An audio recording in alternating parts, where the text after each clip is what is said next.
పశ్చిమ గోదావరి జిల్లా భీమవరంలో రోడ్డుపై హల్చల్ చేసిన యువకులను పోలీసులు అరెస్టు చేశారు.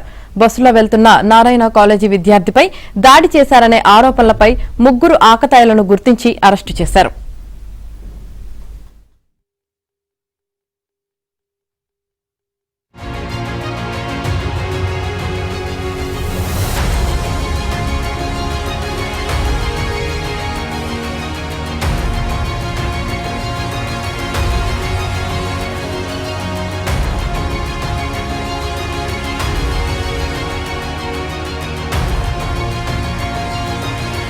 ఆ వ్యక్తులందరినీ ఐడెంటిఫై చేసిన తర్వాత వాళ్ళందరినీ కూడా అదుపులోకి తీసుకోవడం జరిగి ప్రశ్నిస్తాం వాళ్ళందరినీ కూడా. ఎందుకు చేతి మీద కొట్టినదని ఎవరైనా వెరిఫై చేస్తే చిన్నపిల్లలు 11 years పిల్లలు జంప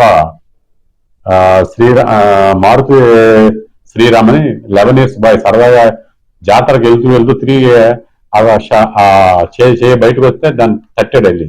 ఆ తట్టిన దాని మీద ఈ కుర్రోడు కింద తిరిగి వీళ్ళందరూ జాతర నుంచి తిరిగి వస్తున్నారు. వీళ్ళ బ్యాచ్ కూడా ఎక్యూజర్ బ్యాచ్ కూడా ఈ ఎక్యూజర్ బ్యాచ్ ఏమోనని వెళ్ళి గట్టిగా అడిగేసరికి ఈ గొడవ జరిగింది. ఆ వ్యక్తులందరినీ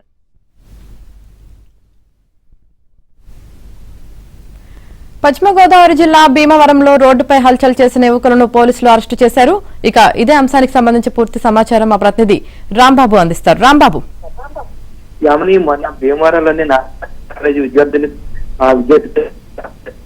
యువకులను అయితే పోలీసులు